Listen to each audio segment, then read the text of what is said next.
Welcome, everyone. Just want to let you know we're getting ready to get started and we are recording this session. So just want to let you all know that we are recording this session so you are aware. Thank you so much for being here. We're going to go ahead and get started. And I know folks might be trickling in, and that's okay. Francis, if you could go to the next slide, just while we're waiting for folks to join and come back from their lunch.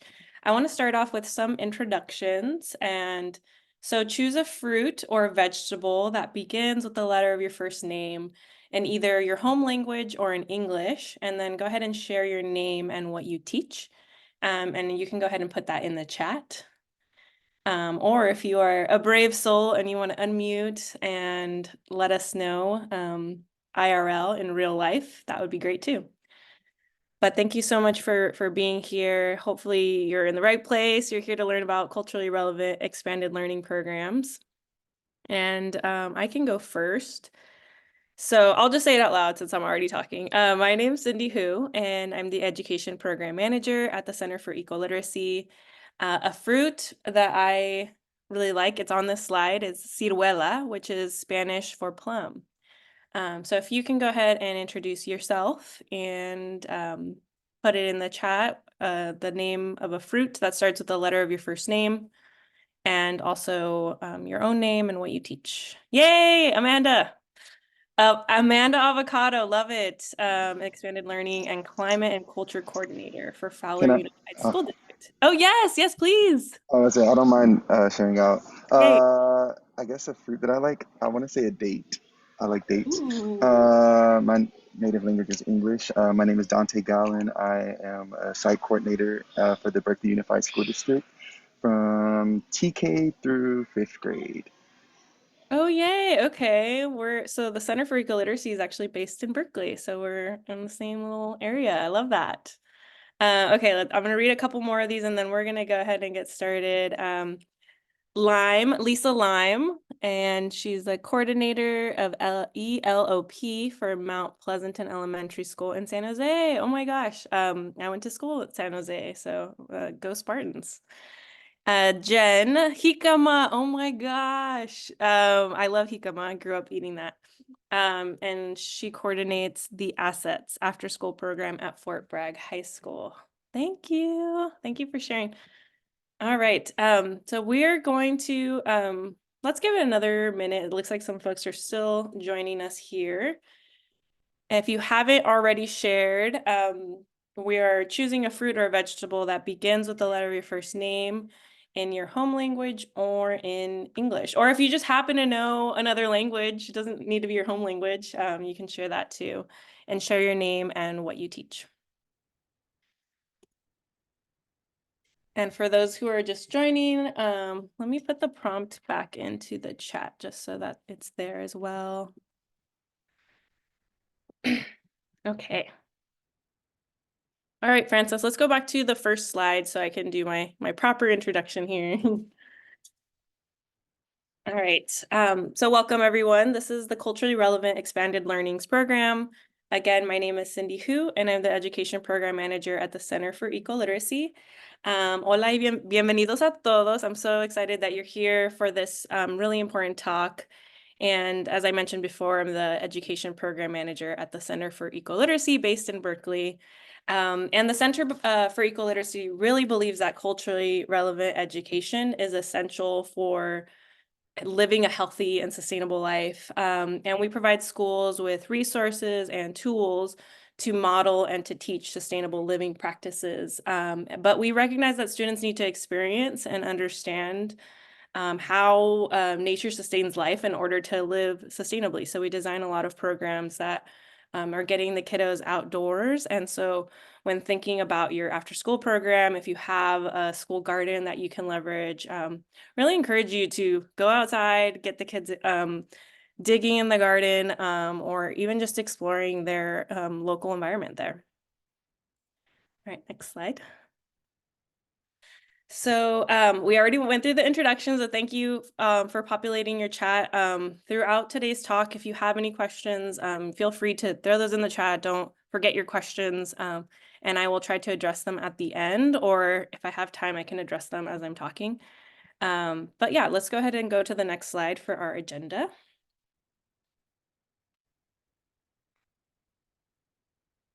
All right, so we already did our welcome. I'm going to introduce you all to this framework that we developed in order to adapt lessons to be more culturally relevant. So that's our culturally relevant framework. We're going to do a deep dive into our SMART by nature principles. And then we're going to go into some breakout rooms to adapt a lesson together. And then we're going to reflect on that process, and then we'll close it out with some opportunities, gratitudes, and a little closing survey. So we're going to be talking a lot about culture today. And the reason why is because culture is powerful. And we believe that students learn best when they see their cultures and languages reflected at school and in the fruits and vegetables they enjoy. And it seems so simple, right? But culture is really often overlooked in farm to school, and I'll be talking a lot about farm to school as a lens for thinking about the expanded learning programs. But we believe that students learn best when they see their cultures and languages reflected, because then it creates a sense of belonging. And so one way to ensure that everyone has benefits to the natural world is to make our programs reflect the diversity of our students and the diversity of the students' communities. And so when we think of a farmer, we might picture a man. Often they are white, and sometimes they're holding a pitchfork. But this isn't an accurate representation of the agricultural industry, certainly not in California. I'm a first generation person here in this country, and my parents are both farm workers, and I got to learn firsthand how difficult it is. My parents made a lot of sacrifices for me to be able to pursue my higher education. I am the first person in my family to go to college, and I grew up going to after school programs. So this is like, I'm so excited that you all are here learning about this because we want to get students to see themselves as future farmers. And so Francis, if you could go to the next slide. In California, many farmers are actually immigrants or people of color, just like my parents. And so it's important to ensure that our programs reflect the diversity of our students and their communities. And we can do this by featuring farmers of different backgrounds, right? So we have these posters that we developed for a project called Fresh from California. They're actually free to download. And so we can highlight them in our educational materials. We can invite farmers to come speak to our students, or we can even go out to a farm or a farmer's market and have our students interact with farmers from different backgrounds. And they can learn about the different cultures that are represented in agriculture. And so when you do this, the students are able to see themselves as future farmers, and they're able to understand the important role that agriculture plays in our society. Next slide. So what is culturally relevant pedagogy? We're going to get into it. If you could go to the next slide. So we're going to be drawing from Gloria Ladson-Billings' work and the California Department of Education. They have defined culturally relevant pedagogy as a model to foster multiple aspects of student achievement and support students to uphold their cultural identities. So culturally relevant pedagogy calls for students to develop critical perspectives that challenge societal inequalities, and it really focuses on student learning and academic success. So farm to school is a really useful entry point, especially in California. I mean, we grow food for almost the entire country.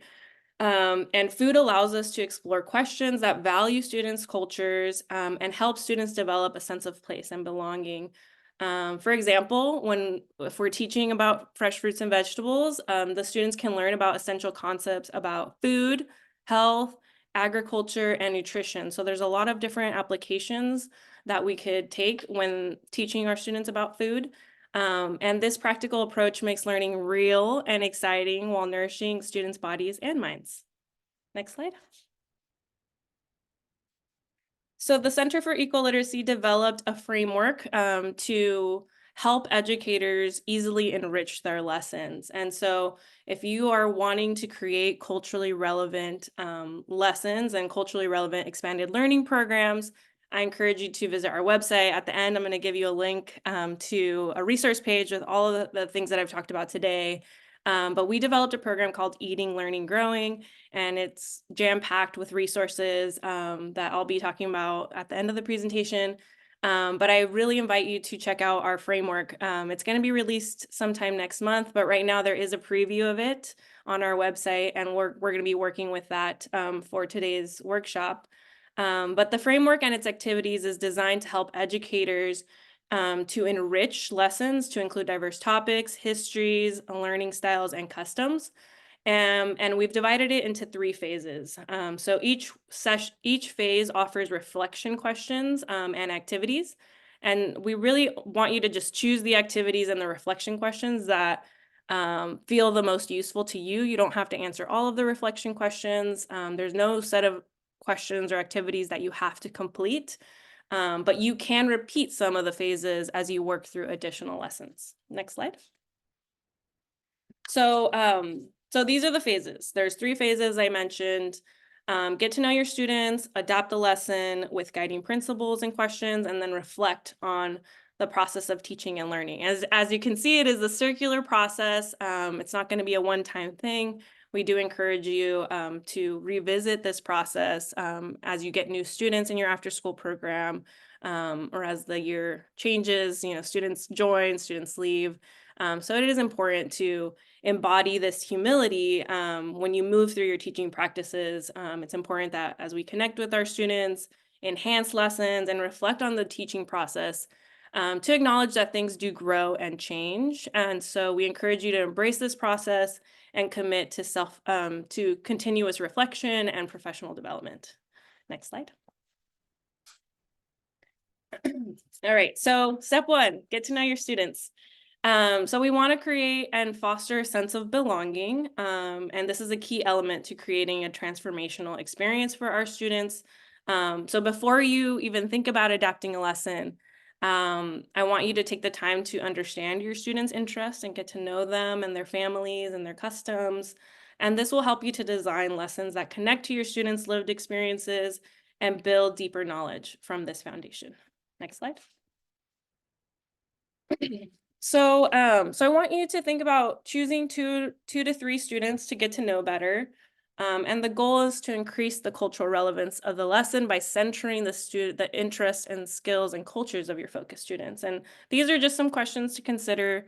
What are your students' interests? What strengths does this student bring with them? What extracurricular activities is this student involved in? And again, this is just a start. You can begin with 2 to 3 students and then repeat the process to get to know more about your students and their cultures. And I would recommend picking students that maybe you have a harder time connecting with and use this time to build some rapport. And we do have a focus student worksheet, which I will share in just a second, that will help you get to know your students better. And feel free to also reach out to your support. So your school-based resources, such as your student's counselor or a coach, to help you understand them from a whole child perspective. So I'm going to go ahead and screen share, maybe, the focus student handout. And I'm going to be sharing a lot of resources today, but we're not going to have a ton of time to go through everything. So, but again, at the end, I will go ahead and share the link to the resource page. So let me just zoom in. So there's a little summary about how to use the tool, but I've already kind of explained that to you.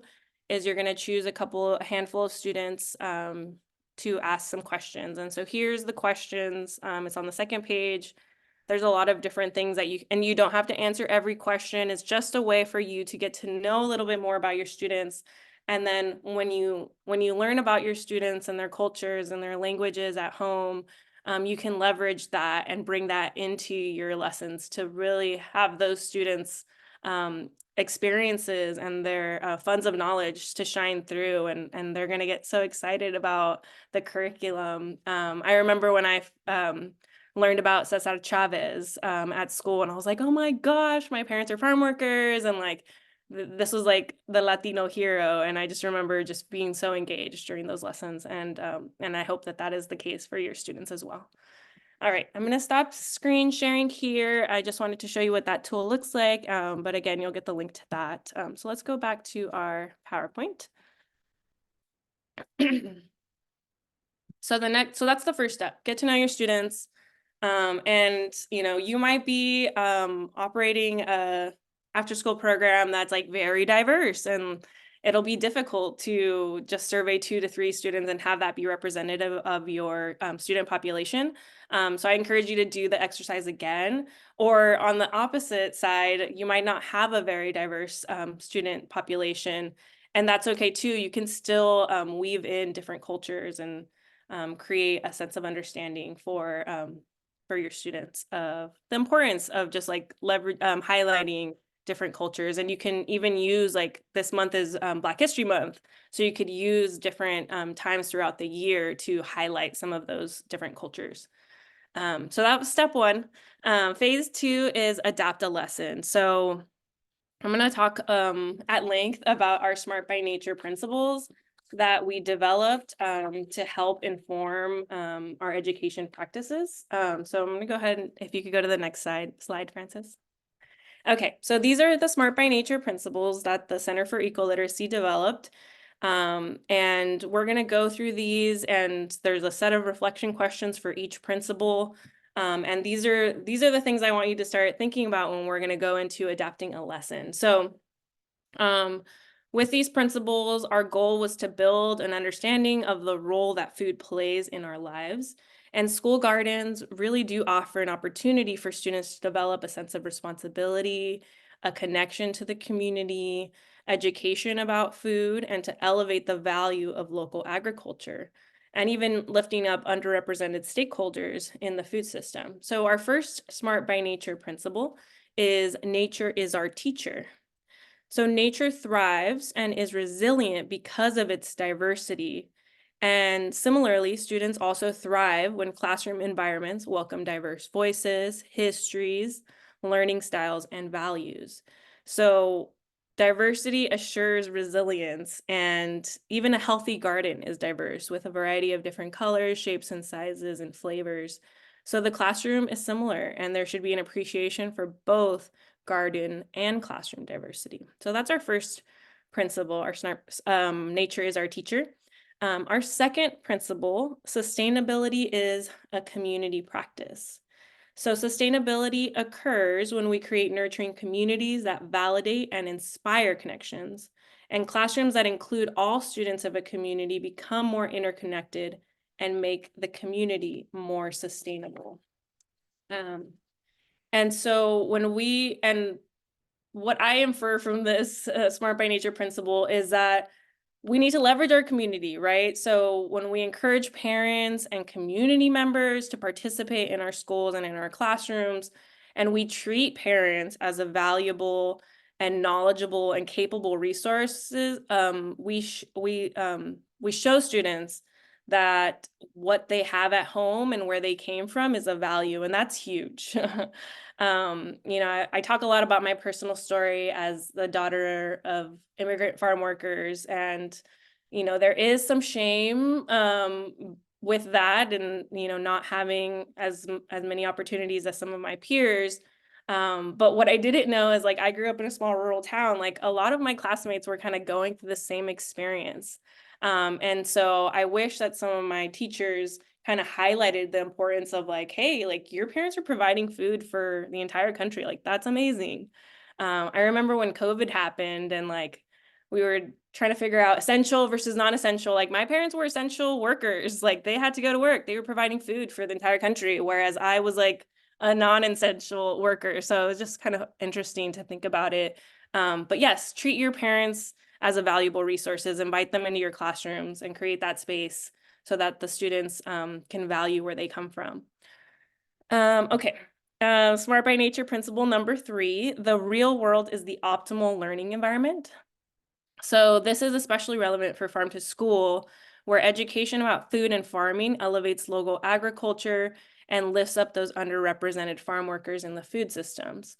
So it's really important to base your engagement on the students' real lives, because that's going to lead to a deeper connection and make learning more impactful. So try to draw on issues and ideas that the students find meaningful, and show students that their learning can have applications to the problems that they're confronting in their daily lives.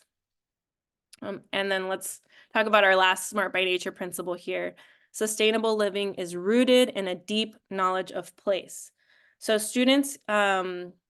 in order for students to care about local food and build stronger local connections, we invite them to explore the places that they know best. And then they begin to care more deeply about those places and the effect that they can have upon their own communities. So farm to school efforts help foster resiliency and sustainability for food systems by building those stronger local connections. And everyone can benefit by having a connection with their farmer and knowing where their food comes from. So we invite these learners and these students to engage the world and others critically, and bring relevant real world connections into the classroom. So those are our Smart by Nature principles. I know that was a lot of information, but these are going to be our guiding principles as we go into adapting a lesson. And so we've developed some reflection questions that go hand in hand with the Smart by Nature principles. And again, you don't have to use all the questions, but these are questions to reflect on your lesson and hopefully make it a little bit more inclusive and culturally relevant for your student population. If you could go to the next slide, Francis. So some of the feedback that we initially got with the framework is folks really wanted a practical application. I'm a, educator as well. So I'm like, okay, so how do I use these principles? And so we designed some activities to help you use the principles and have a practical application. So one example of how to use the principles is an activity that we called, "What is this fruit called?" And so you challenge your students to write the name of a fruit in every language they know. So you can, and this is easy because you don't need a ton of materials, but you put the poster papers up on the wall. You could put an image of the pear, similar to that I have on the slide here. And you challenge them, like, how many different words do you know for pear? And again, they're bringing their funds of knowledge. They get to highlight that they know different words for that particular fruit. So it's kind of a fun, a good icebreaker, and it can spark further discussions and explorations of food and culture. So this is great because for example, if you think of tangerine, some people might call it satsuma or clementine or cutie. So this is kind of like a fun way to just encourage the kids to think about diversity and community in a way that's non-threatening. And I love it because you don't need a ton of materials. So that's one practical application for the principles. All right, if you could go to the next slide, Francis. So we're going to be working in groups. I have a lesson that I want us to work through and to adapt using the Smart by Nature principles. And so I'll share the lesson link into the chat. And I want you to take, I wish we had more time, but I'm going to share the lesson link in the chat for you to start reviewing. And then we're going to get you all into some breakout rooms. So this is a lesson that we developed at the Center for Ecoliteracy. But, when you are getting ready to use the framework to create culturally relevant lessons, use a lesson that, that you are already doing or that you want to do. But just for the purposes of today's workshop, we're going to be looking at the strawberry lesson. So I shared the link in the chat. It is, I tried to trim it down as much as I could. So I'm only giving you activity 1 here, but it is still like a 7-page document. So I apologize. But this is going to be the lesson that we're adapting. And so we're going to use our principles to ask these reflection questions, but I want you to work together. So, I'm shared that. But I also, before I release you, I want to talk about how we're going to work in teams. So hopefully some of you are familiar with Jamboard. But if you're not, I'm going to give you your little crash course right now. Actually, raise your hand, your virtual hand, if you are familiar with Jamboard. Oh, yay. Okay, Dante. Okay, get a little medium. Okay. Oh, I got another thumbs up. Okay, so if you know how to use Jamboard, you're gonna be my champion, and you're gonna be helping your group. Because I know it's not a familiar tool to everybody, but I'm gonna just show you what the Jamboard looks like now. So on the first, and I call them slides, but I think they're called frames in Jamboard. The first frame has how to use a Jamboard, and it does have your instructions here on the left. So you're gonna go to your toolbar. This is your toolbar here. And you're gonna go down to the sticky note tool. It looks like a little piece of paper with 2 lines on it. And you're gonna click on that. That's gonna pop up a window. And you can get fancy if you want, but honestly, like you could keep it yellow or you can change the colors, up to you. And you can start typing. So whatever your, and I do think there's a cap on this, like how many words, so brevity is appreciated. But you just press save and it populates, and then you can cancel out to close that window. So I've put my post-it note here, and you can drag it around. You can make it bigger, but we don't need to be too fancy today. I just want to show the functionality of the tool. And so on the Jamboard, I have the instructions from the slide. I don't think we've gotten to this slide yet, but just as a reference for you, again, I talked a lot about the principles, but I put a little recap about each principle here. So I in your groups, since we don't have a ton of time, I want your group to decide on one of the principles, whether it's nature is our teacher, sustainability is a community practice, the real world is an optimal learning environment, or sustainable living is rooted in a deep knowledge of place. And just choose one principle and try to apply that to your lesson plan, the strawberry lesson plan. And so you'll see that each slide has the reflection question on here, 1 or 2. And I've already pre-populated some post-its to try to make it easier, but if you are feeling adventurous and you want to populate your own post-its, yeah, more power to you. So you're going to work in your groups I'm going to give you time to review the lesson, of course. But then when you come together in your groups, I want you to think about your students. Think about your culturally and linguistically diverse students. I know you haven't had an opportunity to engage with the focus student worksheet, but y'all are educators, like you know your students. And so think about those students. And then also apply the questions for the Smart by Nature principles. We're not going to have time for you to do all of them. So just choose within your group, choose one of the principles that maybe resonated with you, and go through 1 or 2 of the discussion questions and just type, if you wanted to type some notes, so that when we come back and share out, we have a little reference note there.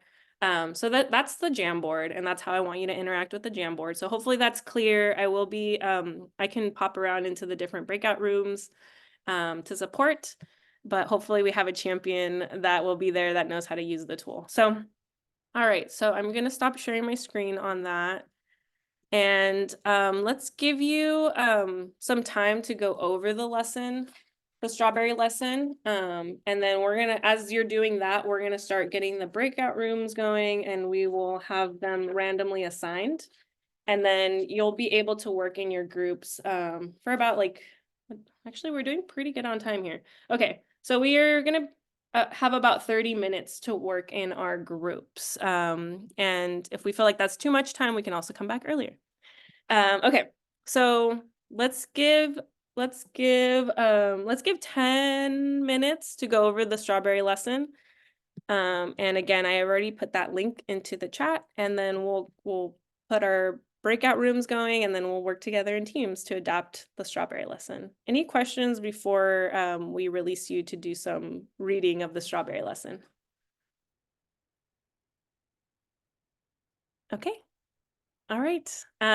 So we're gonna start getting, oh, the Jamboard link. Yes, thank you. Good call. Yes, I will put the Jamboard link as well. So here is the Jamboard link. Perfect. All right. So take some time if you want to go camera off and just look through the strawberry lesson, because the next step is to start adapting it. Thank you. And I'll be here too if you just want to talk.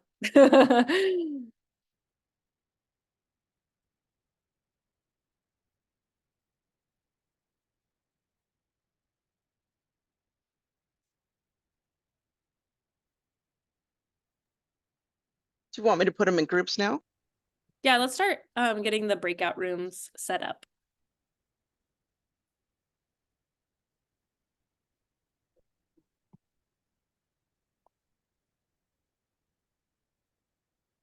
So I got 3 rooms. Are you okay with that? Perfect. That's great. Great. Do you want me to send them now? Yeah, let's send them now.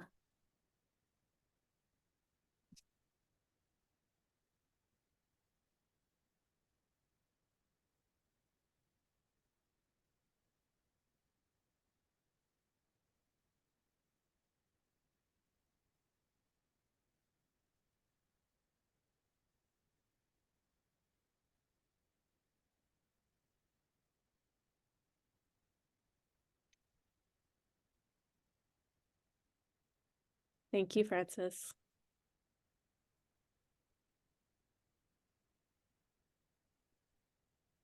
I'm going to pause the recording while they're in groups and then bring them back. I'll send the everything.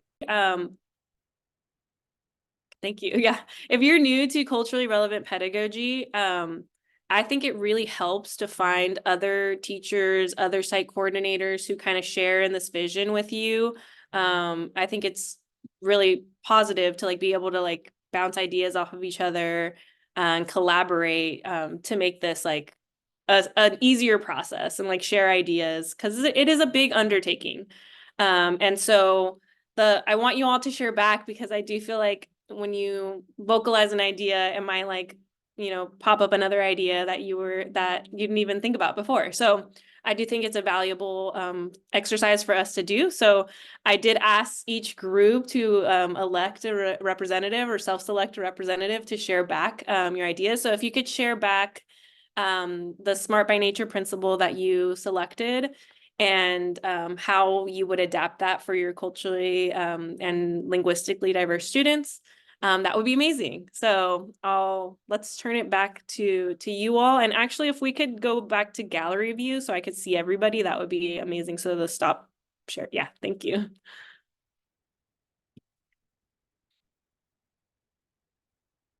So who wants to go first? Group 1 or group 2?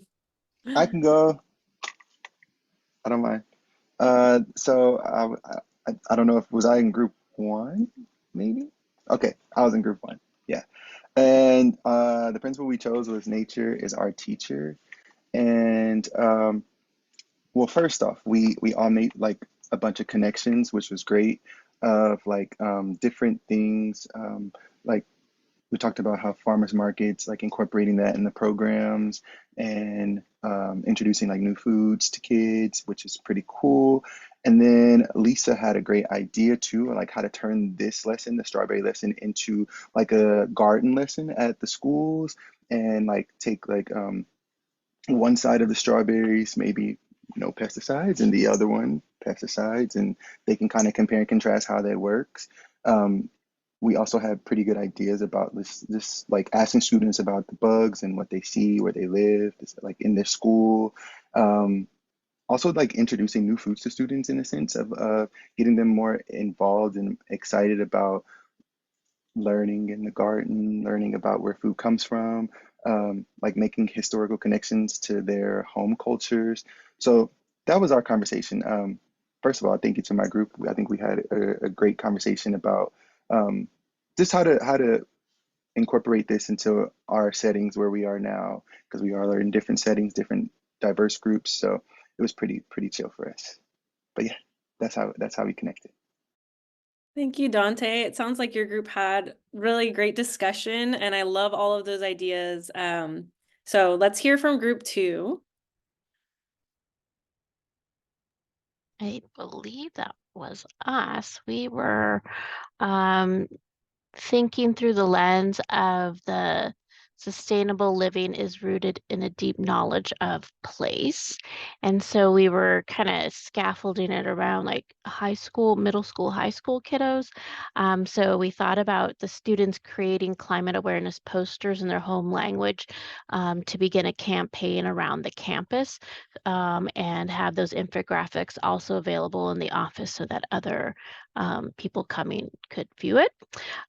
Students could also begin an advocacy club with an advisor that could schedule events such as a drive to collect clothes to be recycled, bottles, and really also incorporating the idea of entrepreneurship and the fact that some of these materials can be worth something, and then they could use that to help fund maybe like planting trees, going to the Marine Mammal Center and such. We also leveraged the love for things like TikTok for our students and the fact that they're really good at creating videos. Why not use that tool to create videos that could be shared maybe, throughout the school day so that they could, have education for students, so that peer-to-peer education, we know that works better than if they have, an adult say it or, a stranger outside the community. So those were our ideas for really promoting the idea of climate change in a secondary space. That's amazing. And I think that's really smart of like leveraging, technology and social media. I feel like that will really get the students interested. And I love the idea of them like creating their campaigns in their own home languages as well. And I really like the first group too. It's when you talk about farm to school, it's like there's some schools that have like resources to have like raised garden beds and like have all this like gardening, but there's some schools that just don't. Like I know my schools didn't have any of that. So I like the idea of just like what there's definitely bugs at your school. Like what are the bugs? What are the local bugs? And there's like good bugs, bad bugs, like some are positive for the environment, some you don't want there. So there's so many different activities that you could do in your space with not a lot of material. So I like the thought that went into that. So that's amazing.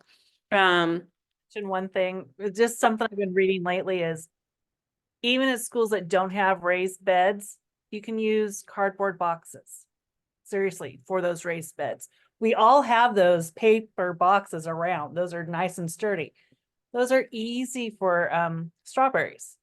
So getting creative, having students even create their own beds would be beneficial. That's such a good idea. That reminds me, so I didn't talk about this, but I was a Peace Corps volunteer in Tanzania, Africa, and working with students in some schools that just really were not the greatest. And resources were hard to come by, but we made gardens and we used a potato sack. And so it's like a readily available thing that the students could, repurpose like grain, like something that was filled with grains and then like repurpose it.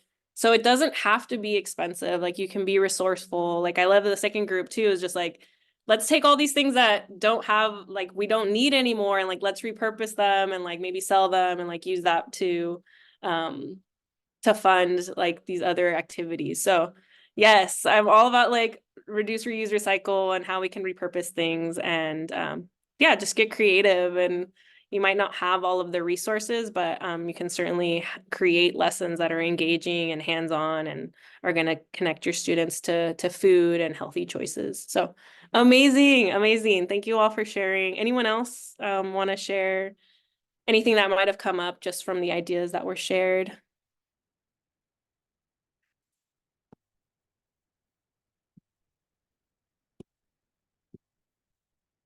All right. Great. So let's keep it rolling with the PowerPoint. I'm going to introduce another resource, and I know there's a lot of resources being shared, but I'm going to give you a handout at the end that's going to have all the links so that you have all of the tools and then you can do a deeper dive in whatever area kind of resonated with you. So I'm just giving you a lot of resources today, but not a lot of time to review all of them, but I just want to give you a little sneak peek. So, so the social justice standards is something that we paired with our Smart by Nature principles, because social justice is a central piece to culturally relevant pedagogy. So many educators have found that it's helpful to incorporate the social justice standards that were developed by Learning for Justice when they're making their lessons to be more culturally relevant. So these standards help supplement our Smart by Nature principles, and they make this framework a more viable resource in today's classroom. So if you can go to the next slide, Francis. I'm just going to introduce them, and then I'll do a little screen share to kind of show you what it looks like. And again, I'll give you the link at the end, and you can do a deeper dive later. So the social justice standards are divided into 4 sections. So the 4 sections are identity, diversity, justice, and action. And then depending on which grade level you are teaching, it is broken down like they were made for K through 12. So there's K through 2, 3 to 5, 6 to 8, and then 9 to 12. And so find the grade bracket that corresponds to your students. And you can take a closer look. So for right now, I'm going to do a screen share. And I'm going to show what these standards look like. But again, we're not going to have a ton of time to like do a deep dive. So I just want to show you, it is a PDF and it's like free to access. So let me just show you what it looks like. And right now I'm like super zoomed in, and you'll see why. So this is what they were made, not by the Center for Ecoliteracy, but by Learning for Justice. And it's Learning for Justice, and it's an anti-bias framework. So these are the anchor standards that I mentioned: identity, diversity, justice, and action. And I know the font is like super tiny right now, so that's why I was like super zoomed in before. So each anchor standard you'll see is listed here on the left. So if you want to focus in on identity, you look at those standards. Diversity, there's a lot here. So let's just look through K through 12, K through 2. So if we wanted to focus on identity, you can see that each standard has an outcome. So I know and I like who I am, and I can talk about my family and myself and name some of my group identities. And what I really love is these scenarios that they give you. So Miss Macias is teaching a unit on family structure and includes gay and lesbian parents in a lesson. Anissa shares that she has 2 moms. David asks, Anissa, why do you have 2 moms? Anissa replies, my moms love each other, and then they decided they wanted to have me. So these are like, I feel like these are really helpful to understand, and I really love their scenarios that they give so that you can kind of understand like, when would this even come up, and like, how can I address these? And so again, we're not gonna have a ton of time to like do a deep dive in these, but I did want to share this as a resource just to give you a little snapshot. So let's go 9 to 12. And look at something else. So we just looked at identity. Here's diversity. I understand that diversity includes the impact of unequal power relations on the development of group identities and cultures. So that's our grade level outcome. And then again, we're given a little anti-bias scenario. So I just want to plant that seed. If you are thinking about social justice in your lessons, please like check out this amazing resource. And they also do like trainings and things like that. So I will share that at the end as another thing that you can look at. Let's go back to our PowerPoint, Francis. Next slide. All right, so reflection. This is a big component of the framework is to reflect on the process. So when you engage in culturally relevant teaching and learning, the changes in your classroom, they might be subtle at first. But during this phase, I really want you to reflect on your teaching, how your students engaged in the enhanced lesson, and consider how you can foster a deeper sense of belonging and community in your expanded learning programs in order to support a more rewarding experience for your students. So this reflection piece is really important. Next slide. And again, we're going to go back to the circular process because using the framework is not a one-time event. It's a continuous learning cycle of understanding the culturally relevant practices. I'm still learning more culturally about more culturally relevant pedagogy, so it's an ongoing process. And again, like find your buddies at your school site who you can connect and share resources about culturally relevant pedagogy.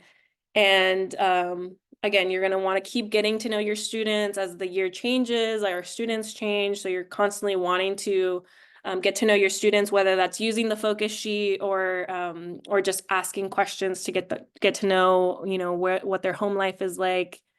And the second phase, continue enhancing your lessons using the framework. And then the last piece is really just to reflect and process what worked, what didn't work. And really by repeating this process, we can ensure that our teaching practices are going to remain relevant, engaging, and effective in addressing the needs of our students. Next slide. So we're getting almost to the end here. So I do want to share the resources that I've been kind of highlighting throughout the presentation. So the Center for Ecoliteracy developed Eating, Learning, Growing.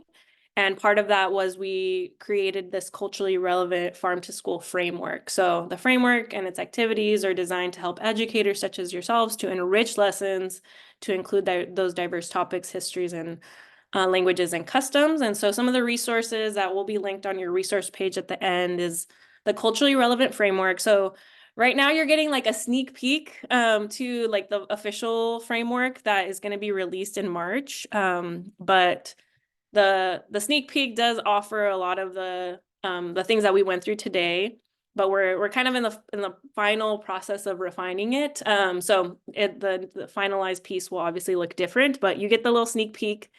There's also a workshop recording and slides. So this training that I did today, I did a 2-hour long training. And so there is a virtual recording if you really want to do a deeper dive and do more virtual stuff. Invite you to watch the recording and check out the slides if you're interested on like sharing back to your school administrator what you learned. There is like a slide deck that you can check out. And then what's really cool, something that you can walk away with today, is these downloadable posters and installation guide. These graphics, they won an award. They're award-winning graphics, and they feature fruits and vegetables in 18 languages spoken throughout California. If you go to the next slide, Francis. These graphics can be used to decorate schools and create a sense of belonging that makes learning more beautiful and impactful. And when you bring cultural relevance to your expanded learning programs and to Farm to School, you create meaningful and engaging learning experiences for all your students. And when this happens, participation, academic success can improve for all. So this is what the posters look like. These are free to download. And I believe there's 8 different posters, so not all of them are shown here, but you can download them, you can print them out. Each poster features 4 languages, but in total, all the posters, I think it's 18 languages in total. And they also have a little like historical story about where those crops, those fruits or vegetables originated from. So it's really cool that you can download these for free, and you can use these to decorate your space and to teach your students about fruits and vegetables. So those are available for download for free from our website. Next slide. All right, I'm going to close it out with some opportunities, and I do have a survey that I would love your help with filling that out. Go ahead and go to the next slide. So I mentioned before that I did a series of professional developments back in the fall around this topic for culturally relevant education.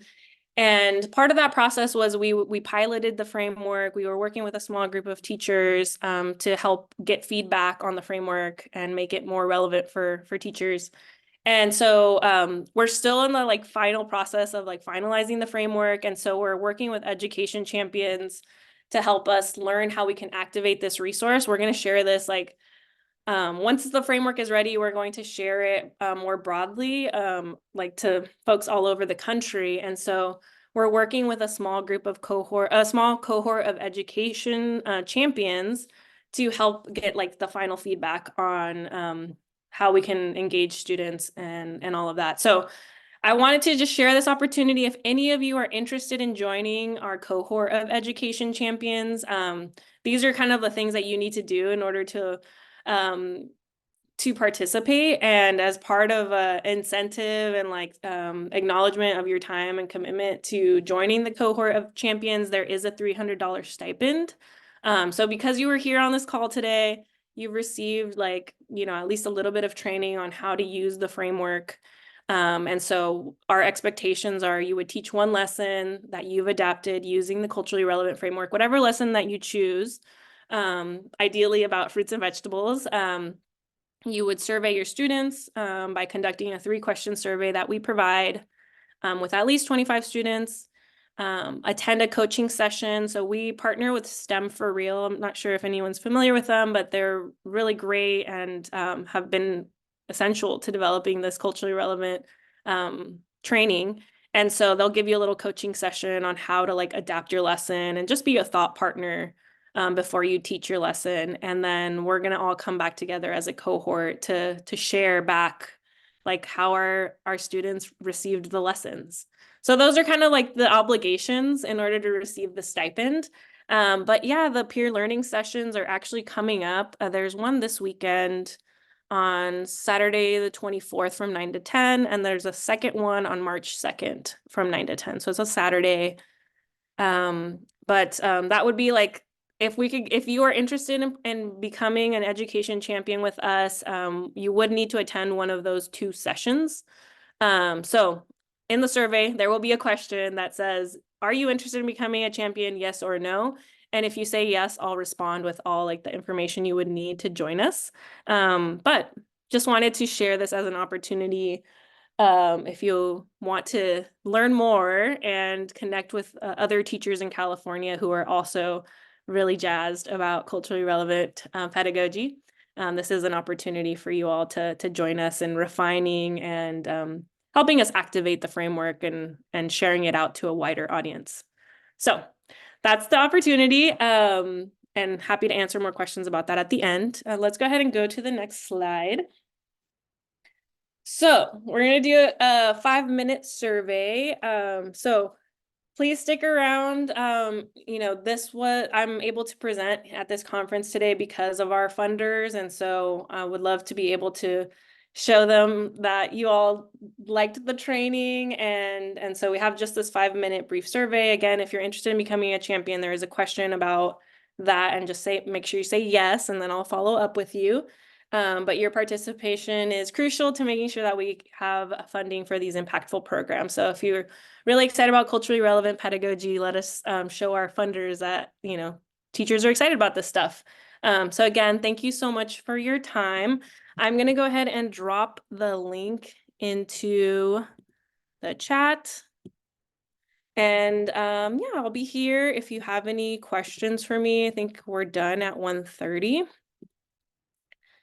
But this is the last piece, is the survey.